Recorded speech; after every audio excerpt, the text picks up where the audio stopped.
नमस्कार, मी doctor Anagha Kulkarni. Happy and healthy life at home मी आपल्या चॅनलवरती हेल्थ टिप्स असतात, ब्युटी टिप्स असतात, तसंच मोटिवेशनल टॉकसुद्धा असतात. तर हे बघितलं का? हे मी काशीला गेले होते ना, तिथून आणलं बरं का. 10-10 रुपयाला, 50 रुपयाला 6. काशीला असल्या माळा वेगवेगळ्या प्रकारच्या इतक्या मिळतात. 50 रुपयाला 6 अशी त्याची किंमत असते. खूप सुंदर दिसतात, मलाही छान वाटलं. मी आज एका कार्यक्रमाला गेले होते. कार्यक्रमाला म्हणजे तिथे गजानन महाराजांच्या पारायण लावलं होतं एकानी घरातच. मग आम्ही थोड्याच जणी होतो आणि म्हटलं की इतकं जवळ, आपल्या घराजवळ पारायण आपल्याला करायला मिळतंय तर आपण सोडायचं नाही अजिबात, जायचं. मी कॉलेजमध्ये होते तेव्हा मी खूप, म्हणजे माझी एक मैत्रीण होती, माझी रूममेट, ती गजानन महाराजांची भक्त, आणि तिच्याचकडनं मला गजानन महाराजांचं नाव कळलं, महती कळली, तिची भक्ती कळली. आणि मग तिच्यामुळे मीही ते वाचायला लागले. छोटीशी पोथी असते की नाही, ती रोज दिवसातनं एकदा वाचायची. आणि जसं ती पोथी वाचत गेले, पुढे जवळजवळ 15-20 वर्ष मी ती पोथी वाचत होते. ती पोथी वाचताना मला रोज तिची, मैत्रिणीची आठवण यायची. पण आणि इतकं तुम्हाला सांगते की इतकं असं सुखकर आणि सुकर असं आयुष्य होतं ते. कायम जवळ पोथी पर्समध्ये, कुठेही जाताना कधीच कुठला प्रॉब्लेम आला नाही, काय नाही. गाडीवर जातानाही, विमानातनं जातानाही, ट्रेनमध्ये, बसमध्ये, कुठल्या कार्यक्रमामध्ये, आपल्याला एखादं भाषण द्यायचं असेल तर त्यावेळेला आपल्या पर्समध्ये जवळच ठेवायचं. इतकी प्रचंड भक्ती की महाराज सगळं छान करतील, एकदम मस्त करतील. आणि मस्त होतं सगळं आयुष्य. परवा एकांच्याकडनं ऐकलं की, मी म्हटलं की मी असे गुरु म्हणून काही केलेले नाही आहेत. म्हणतात ना की असं ते कानात वगैरे सांगतात, तसं सामूहिक एका ठिकाणी गेले होते मी. त्यांनी ते कानात सांगितलं, पण मला त्यांचा चेहरासुद्धा आठवत नाही आहे. म्हणजे ते असं डोक्यावर घालतात आणि असं कानात मंत्र सांगतात. त्यांनी सांगितला होता आणि एकांनी सांगितला होता. असं 2 वेळा माझ्या कानात असे मंत्र सांगितलेले आहेत कोणीतरी. तर सांगायचं म्हणजे, पण मला असं वाटतं की मी असं काही गुरु वगैरे काही केलेलं नाही आहे. तर परवा एकाने सांगितलं, प्रवचनकारच होते ते, तर त्यांनी सांगितलं की आजकालच्या जमान्यामध्ये गुरु करताना खूप सावध राहायला पाहिजे. होय, अर्थात बरोबरच आहे. आपण इतके काय काय व्हिडिओज बघतो आणि इतकं काय काय बघतो, तर काय कळतच नाही की काय खरं आणि काय खोटं. आणि एखाद्यावर एवढी भक्ती केलेली असते आणि नंतर त्या व्यक्तीनं कोणीतरी आत्महत्याच केलेली असते, कोणी गोळीच मारून घेतलेली असते, कोणी जेलमध्येच असते. असं सगळं बघून असं कुणावर विश्वास ठेवायचा आणि कुणावर नाही, समजत नाही ना, खरंच समजत नाही. तर त्या प्रवचनकाराने स्वतःच सांगितलं, कथाकारांनी, की हा जो मनात संशय जो आहे की आपण करतोय ते बरोबर आहे की नाही, आपली द्विधा मनस्थिती असते. सगळेजण म्हणतात गुरु केल्याशिवाय मरायचं नाही, गुरु केल्याशिवाय मरायचं नाही, सद्गती लाभत नाही, किंवा गुरु आपल्याला सगळ्या संकटात सुद्धा मदत करतात. तर त्यामुळे गुरु केलाच पाहिजे असं आपल्या प्रत्येकाला वाटत असतं. तर त्या प्रवचनकारांनी सांगितलं की हा जो मनामध्ये प्रश्न असतो की कुणाला गुरु करू, ज्याला मी गुरु करते ते योग्य आहे की नाही वगैरे, अशा गोष्टी होत असतात ना, आपल्या मनामध्ये येतातच की. तर त्यांनी काय उपाय सांगितला मी सांगते. त्यांनी सांगितलं की ज्यांनी समाधी घेतलेली आहे, म्हणजे ज्ञानेश्वर माऊली म्हणा, ज्यांची समाधी आहे घेतलेली, म्हणजे ज्यांची समाधी आहे, ज्ञानेश्वर माऊली, गजानन महाराज, स्वामी समर्थ महाराज किंवा रामदास स्वामी, जे कोणी तुम्हाला तुमच्या मनात ज्यांची असेल श्रद्धा, त्यांच्या समाधीजवळ जायचं आणि तिथे जाऊन म्हणायचं, तुम्ही माझे गुरु, मी तुम्हाला शरण, तुम्ही माझे गुरु, आजपासून यापुढे तुम्ही मला मार्ग दाखवायचा, माझ्यासोबत राहायचं. आणि मला हे फार आवडलं, फार छान वाटलं. जिवंत व्यक्तीला गुरु करणं, त्याच्यात सगळ्या सुख दुःख, सगळे मोह, ह्या सगळ्या भावना असणारच की, शेवटी माणूसच आहे ना. तर त्यामुळे मला असं वाटलं की हे असं गुरु करणं फार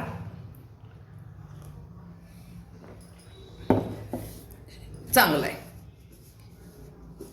तर पुन्हा एकदा आज मला गजानन महाराजांची पोथी वाचायचा योग आला. पोथी वाचली, एका दिवसातच पारायण केलं. सुरुवातीचा 1-2 अध्याय जरा जोरात म्हटले गेले, मग नंतर सगळं असंच की डोळ्यांनी वाचायचं डोळ्यांनी वाचायचं, म्हणजे नुसते डोळे फिरवायचे नाही, डोळ्यांनी वाचायचं. मनातल्या मनात पोथी वाचली तरी मला 4 तास लागले. पण छान वाटलं, आनंद वाटला की खूप वर्षांनी पुन्हा मी ही पोथी वाचली होती आणि खूप आनंद झाला. मला बरं वाटलं, मनाला समाधान झालं. तर तुम्हाला हे मी मुद्दाम सांगितलं का, तर आपल्याला असं वाटत असतं मी कुणाला गुरु करू. श्री गुरु दत्तात्रेयांनी 24 गुरु केले होते, त्यामुळे कितीही आपण गुरु करू शकतो असं आज पण त्यांनी प्रवचनामध्ये एका ठिकाणी सांगितलं. कारण की माणूस आहे आपण. ज्या व्यक्तींच्या संपर्कात आपण येतो, ज्या मैत्रिणींच्या संपर्कात येतो, ती ज्यांचं करत असते त्यांचंच आपल्यालाही करावंसं वाटतं. हे साहजिक आहे आपलं. आणि पूर्वीपासून आपण काही ऐकत असतो, वाचत असतो, त्याच्यापेक्षा आणि काही नवीन मिळालं तर आपल्याला आपण त्याकडे आपण अट्रॅक्ट होतो आणि आपल्याला ते लगेच करावंसं वाटतं. हे मात्र नक्की खरं बरं का. तर त्यामुळे मग असं झालं तर काय करायचं मग तेही करायचं. कुठून तरी आपलं मन शांत राहणं, समाधानी राहणं हे जास्त महत्त्वाचं आहे. आधी कोणीतरी दुसरे असतील, नंतर कोणीतरी दुसरे असतील, काल वेगळा असेल मनात विचार, आज वेगळा असेल, वेगळ्यांच्याबद्दल असेल, वेगळ्या देवाच्याबद्दल असेल, असं आपण म्हणूया.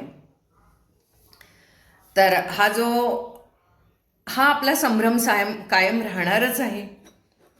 आणि मला आज उत्तर मिळालं की हा संभ्रम सगळ्यांच्याच मनात असतो. कारण संकट, प्रॉब्लेम्स किंवा दुःख ही मनुष्याला येतच राहणार. परिस्थितीनुसार, मनस्थितीनुसार बदललेले सगळं काय म्हणतात, समाज, रूढी, पद्धती, बदललेल्या सगळ्या पद्धती, यामुळे हे सगळं होतच राहणार आहे. त्यामुळे जुन्यावरचा विश्वास थोडा आपला डळमळीत होतो आणि नवीन काहीतरी आपल्याला हवंसं वाटतं. मग काय करायचं, त्यावेळेला जे छान वाटतं ते करायचं. बघा, शेवटी एखाद्या गोष्टीवरून विश्वास निर्माण होणं किंवा श्रद्धा निर्माण होणं, याच्यामुळे आपल्या मेंदूमध्ये त्या पद्धतीचे हार्मोन्स तयार होतात. स्ट्रेस कमी होतो, ताण कमी होतो आणि त्यानुसार आपल्या कृती घडतात. हे सगळ्यात जास्त महत्त्वाचं आहे. त्यामुळे अशी नावं बदलली गेली, आपल्या श्रद्धास्थानं बदलली गेली तरी काही विषय नाही असं मला वाटतं. फक्त सतत का होईना आपल्या तोंडात नामस्मरण पाहिजे, हे मात्र नक्की खरं. कोण आहे बाहेर, आवाज यायलाय? सतत नामस्मरण आपल्या मेंदूमध्ये पाहिजे. एक गोष्ट माझ्या ऐकण्यात आली बरं का, की त्या गोष्टीमध्ये असं सांगितलं त्यांनी की एक माणूस असतो, म्हणजे सगळे मनाचे खेळ कसे असतात हे त्यांना सांगायचं होतं. सगळे खेळ शेवटी मनाचेच, प्रत्यक्ष काय घडतं याच्यापेक्षा. तर तो माणूस असा एका झाडाजवळ बसला होता. त्याच्या शेजारी एक बीळ होतं. त्या बिळातनं साप बाहेर आला. याला झोप लागली होती. साप बाहेर आला, त्याच्या शेजारून काहीतरी गेलं, त्यानं आपला ढकललं असं आणि सोडून दिलं. परत झोपला. त्याच्यानंतर परत त्यांनी जेव्हा डोळे उघडून बघितले तेव्हा त्याच्या लक्षात आलं की या ठिकाणी एक उंदीर आहे. मग त्याने त्या उंदराला असं ढकललं जोरात बरं का. जोरात ढकललं, गेला तो उंदीर निघून. त्याच्यानंतर जेव्हा पुन्हा त्याला जराशी झोप लागली त्यावेळेला त्याला तो उंदीर टोचे मारून गेला पायाला, असा पायाला टोच मारून गेला. त्यानं बघितलं डोळे